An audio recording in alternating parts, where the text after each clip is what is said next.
Welcome back to Kind of Funny Reactions. This time we are reviewing A Quiet Place 2. As always, I'm Tim Gettys, joined by the big dog, Kevin Coelho.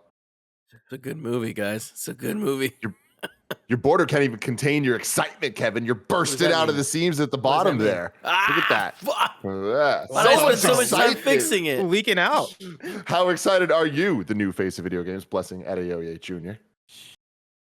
Oh yeah, we gotta be real quiet. It's gonna mess up the gates at some point, but we gotta be quiet, guys.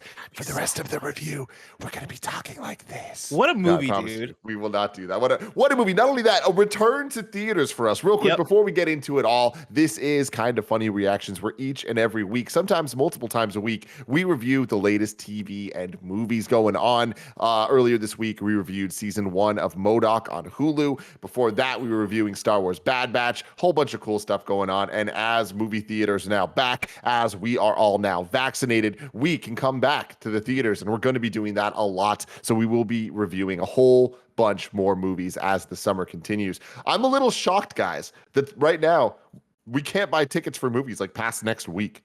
So it's like tickets aren't up for Fast 9, tickets aren't up for Black Widow, and I'm getting stressed, you know? This feels like the old times, the old days of like needing to buy tickets for everybody. But whatever, it's an exciting time because we are back in the theaters. I bought tickets for Into the Heights for like a couple weeks from Really? now, and That's I was like, cool. yeah, and it was one of those things where I was like, fuck, I've forgotten how to buy a movie ticket. How does this work? Like my friends texted me the seats they're getting, and I'm like, okay, yeah, okay, but these seats are blocked out. Is that a COVID thing? Is that like that you can't get seats that are next to other people? I was very confused the whole process, and I think that's just the fact that having been to a theater in over a year and going into this movie after not being in a theater in over a year, what an experience, dude. We were the first people ever in this auditorium. So the theater we went to is brand new. We went day 2 of the theater even being open, and it was the first day that the RPX, whatever special shit we were there for. We were the first people there, so much that the like manager of the place came over and took a picture of me and Gia because we were the first people to buy alcohol at the bar. That's awesome. I want our picture on the wall of this theater so my children will be raised seeing that their parents are alcoholics. You know what else is dope? That theater had a new theater smell. I didn't know that was a thing that could happen. Yeah, the auditorium smelled new, and I was like, "Shit, man, this is something right here." Nobody sat in this seat before.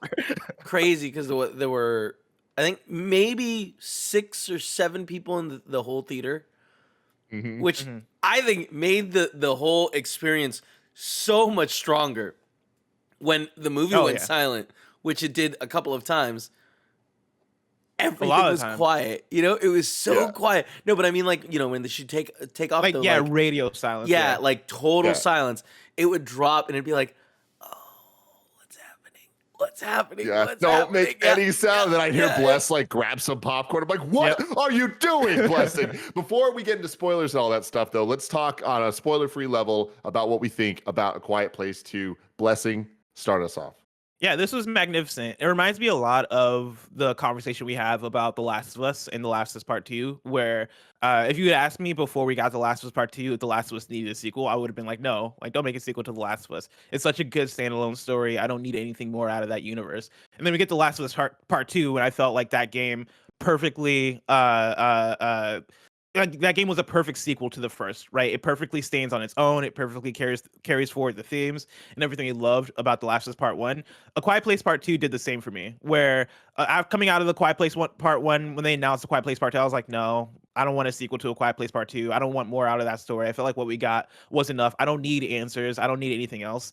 And they did such a good job in this new movie, giving us more stuff that felt like it stood up to the first movie. Like this feels like just as good of a movie, if not even a little bit better, in some regard than the first movie. Like there are some things in the first movie that I like better. Like I think the ending in the first movie is way, and I'm not going to talk about anything about the ending right now, but like the ending in the first movie, I would say is way better. You know, if you remember the first movie, the way they build that ending, I think is just magnificent. And this movie didn't have as strong of one, but I think the middle parts of this movie stood so strong. The places where they built tension were so strong. The places where you could tell the places where they did the thing that horror does so well, where it is there are multiple things happening in multiple different places, and we're cutting back and forth between them, and the tension is building in all situations.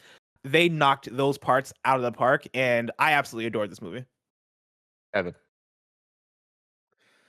I'm like 95% with Bless. I think this movie was incredible. It had me literally on the edge of my seat multiple times. I was like, hold up, let's focus for a second. Everything's gonna be all right. Uh, it. I also didn't think we needed a part two. And like, God, it's funny because we've at this point waited over like a year, right? For this. It was supposed to come out Well, last March. this was the first movie to get delayed because it was the closest. It was about to be released. I think the release date was like March 26th, and March 15th is when everything went down. So it's like, or around there. So yeah, this and James Bond were the first movies to really get the bump. Yeah, so I mean, like, there's been a lot of time for us to like think about it, where it's like, what are they gonna do? And I feel like going in, it was such a stronger experience that I thought that they would have come in, and like, it was, man, I was blown away. The thing that I kind of disagree with Blessing is that like, I like the way this one ended. I also feel like it ended strongly. I like, granted, you know, yeah, let's not get into too many details of stuff, but like, the first one has a big moment at the end where shit goes down, and like this one, I think that they do a good job not pairing that moment, but like having its own like really intense psych out moment. Yeah, I like it a lot. Like it a lot.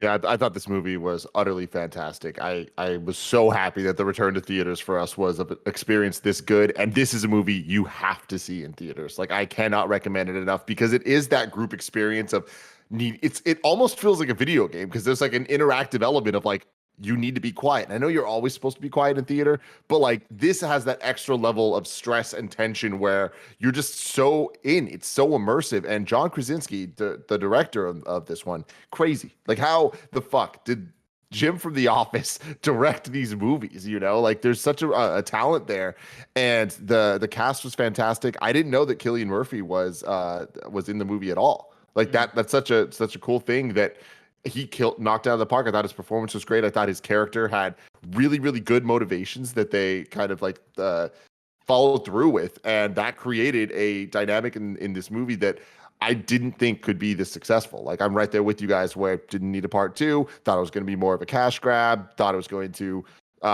answer questions that only raise questions we don't want to be asking.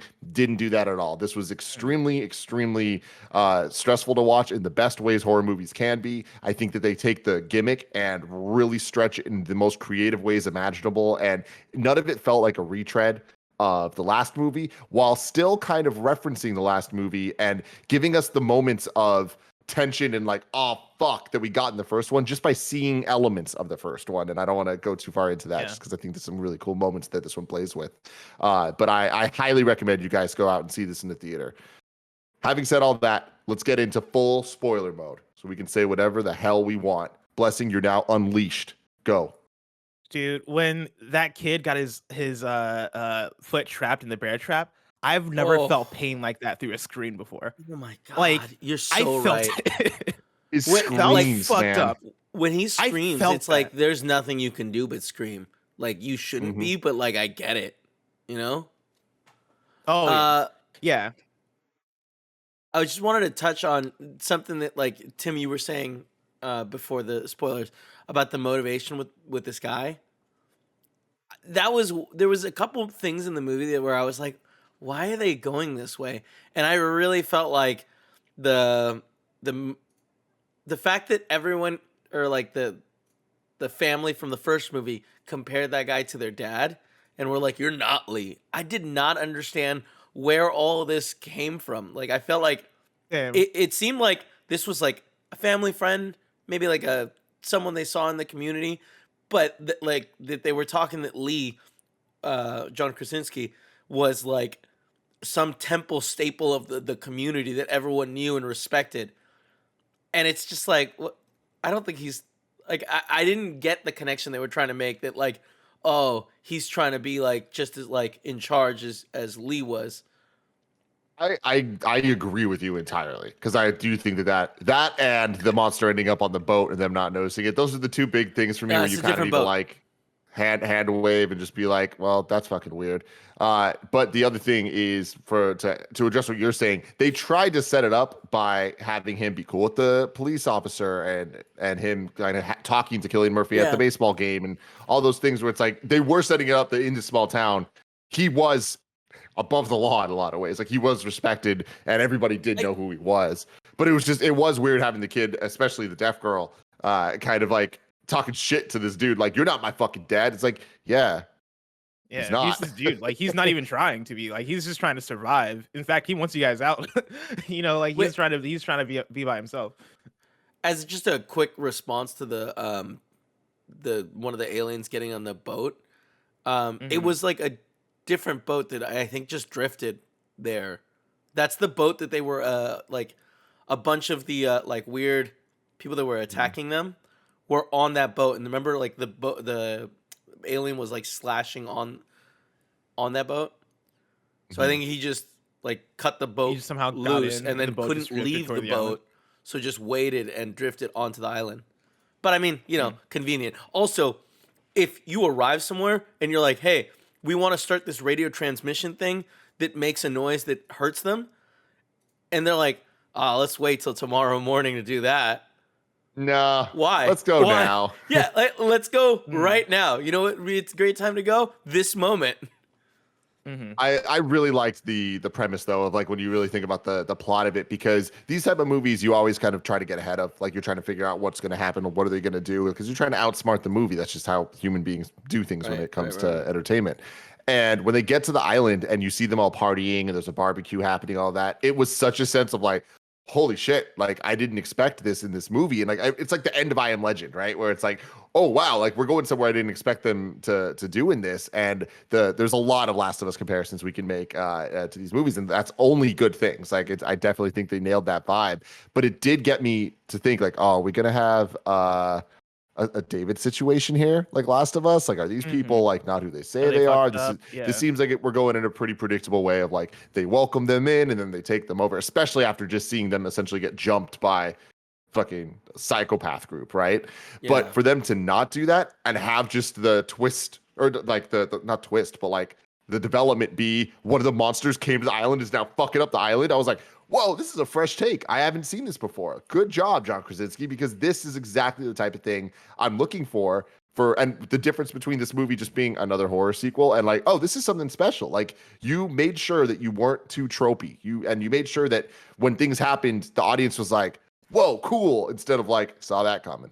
This episode is brought to you by Babbel. For most of us, learning a second language in high school or college wasn't exactly a high point in our academic careers. I know that's true for me for sure. Spanish did not go well at all. Now, thanks to Babbel, the #1 selling language learning app, there's an addictively fun and easy way to learn a new language. Whether you'll be traveling abroad, connecting in a deeper way with family, or you just have some free time, Babbel teaches bite-sized language lessons that you'll actually use in the real world. Greg Miller's been doing this, trying to learn a little bit more French to be able to communicate with Jen and the family. Hopefully, soon he'll be able to go see him again and they'll be able to talk and he'll be able to show off all the words that he learned using Babbel. Babbel's 15-minute lessons make it the perfect way to learn a new language on the go. Babbel designs their courses with practical real-world conversations in mind, things that you'll actually get to use in everyday life. That's key.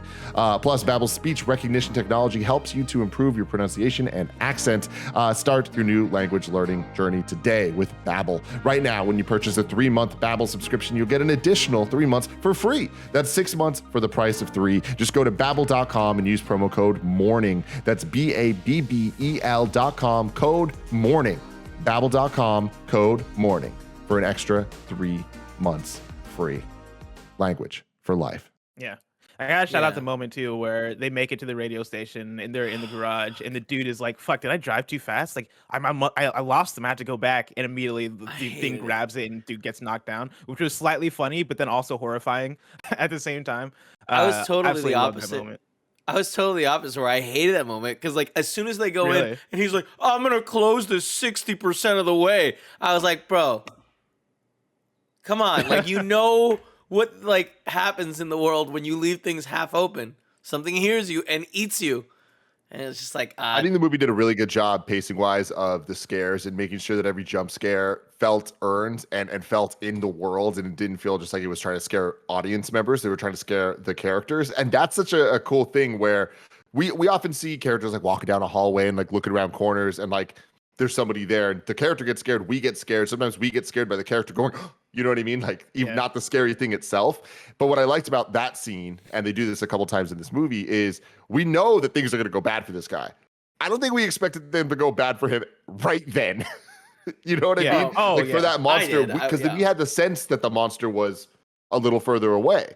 Like for it to just be like bam right then, I was like, oh shit, we are moving, and this movie fucking moves. It is an hour 36 minutes, and they use every single minute to either build the tension, to have a moment of release, or to just run, and it is stressful as hell. And the use of sound in this movie deserves so many awards. I can't believe how good it was, and having different levels of silence is such an interesting idea, right? Where we would have times where it was just absolutely silent, but then we would have times that it's like kind of what this girl is hearing with her hearing aid. Then there's times that was just like we're hearing everything.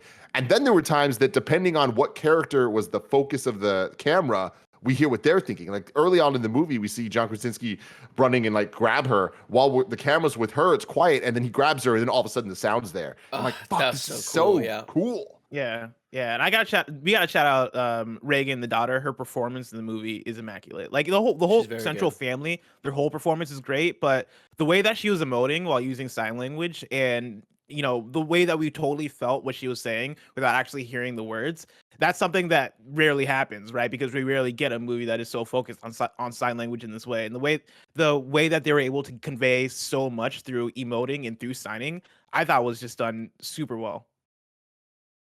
The dive moment. I'm a sucker for that. I'm a sucker for a good setup, and they fucking I feel like did it.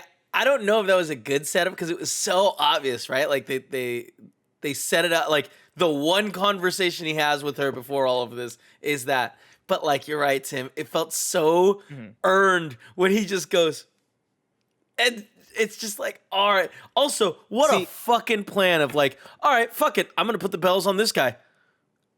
Yeah, like that's bold. Yeah. Also. Yeah, I thought that was a dope moment because I didn't put it together that was the same sign that he learned at the beginning of the movie until after the movie where Tim was talking about it. Like I just thought he was just like trying his best to tell her what to do. And for that, like I think it was dope because you don't even have to realize it, right? You get what it is in that moment without understanding the payoff. And if you're paying full attention, it just pays off that much more, which is why I like it. Yeah, one of the scenes talking about the motivation of this guy. What I liked is pretty early in the movie. There's the bit where she goes out by herself to go do this radio transmission, which we're all like, don't go, but also go. You have to do this. Like it's that weird back and forth. Like that's good. Yeah. That's good character development, right? Yeah. And as she's going, they send the guy after her, and they have their conversations, and he shoots the monster to save her. Which, by the way, every single time she does the thing where she like blasts him with the sound and then shoots, it's like this is some video game shit, and I love. Oh yeah, you are translating that this felt very Resident so well. Her not being able to cock the shotgun, I was so stressed because it's like you can't just do that with one hand. Put the thing down.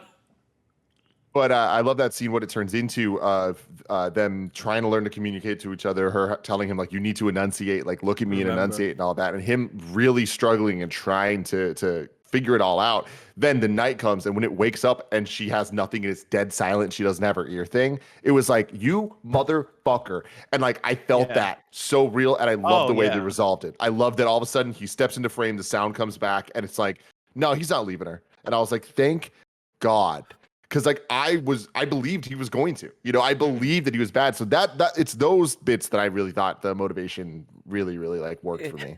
Yeah. The entire time I was whispering to Paul, I was like, it makes no sense. There's no reason he would be bad. Like nothing they have shown tells us that he wants to go. He was off Scarecrow and Batman. He has a past. He was Scarecrow and Batman. He does have a past. I mean, I don't know. I disagree with that, Kev, because I feel like from what they showed, he was like, you have to get out in 24 hours, and I don't want this. And he was asking questions like, how does that thing work? And it totally could have been like, I need this weapon to take these things down. Yeah, like I'm better by myself, I want to go for it. I was just gonna say the last scene or the last sequence where we're getting the two shots, the one of Emily Blunt and the kid in the crazy container. Furnace. Yeah, the whole Yeah, and the other one with the Gillian Radio in station. the radio station. Killian. Like, oh my god, that was Yeah. so intense. That was so intense because it was like I don't want to lose. Like we already lost John. You know what I mean? Like let's not do this again. Like I get it. He's a good guy. He's gonna sacrifice himself, but let's not do this. Yeah, I'm it was happy super he didn't die. intense.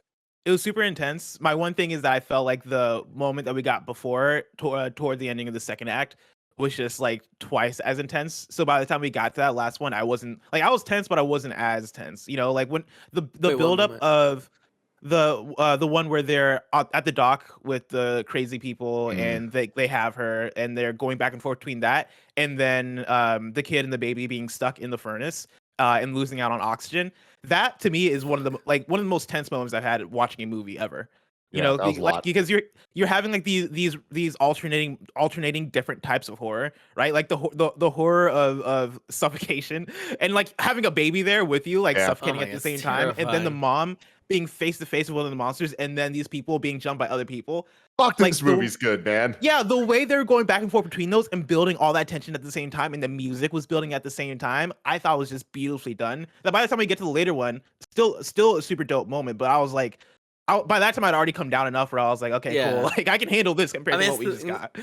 This movie is filled with so many of those extremely high tension things, and you're like, bless, I had forgotten about that scene, and like the Yeah. mom lighting it on fire, not to blow it up, but like to get the fire extinguishers to go off so that it makes noise and it can't hear or like see her or hear her, I guess. Yeah. Like that's brilliant. Like that. This movie was so good. What an awesome experience that was. I also love the ending too of how, you know, once we get to the end game, once we're in the radio place and, you know, we're dealing with the final bit in the furnace, as it was like kind of ratcheting up and it was just the back and forth of just like tension. They win, they do the thing they need to do, credits hit. And I was like, whoa, holy shit. Right, Like that's we didn't spend time doing the whole like Resolution. where is everybody and like what happened after this? And did they say we don't need that? It's just like boom, that was fucking crazy. Let's go off on a high note of tension. I think that also does open the door for part 3, which absolutely. They did such a good job with part 2 that I'm fully invested. Like the kids are going to be a lot older this next time, but They already were here, yeah. Seeing the kids play baseball, it's like, oh, that's funny. But whatever. Yeah, it's funny because what do you guys think? What do you guys think of part 3 would be? Because like, do you think another one's going to show up on the island, or for some reason they had to evacuate, or would it be different characters? I feel like a part 3. I have a hard time figuring out what a part 3 would be. I mean, I imagine it would be them kind of taking it in a very different direction for at least the beginning parts, and then maybe it turns back into more of a smaller story where they have to be quiet and shit. Because I think the idea is that them getting the radio transmission, they're transmitting it everywhere, right? I mean, you still have to turn on the radio and set it to the right thing, right?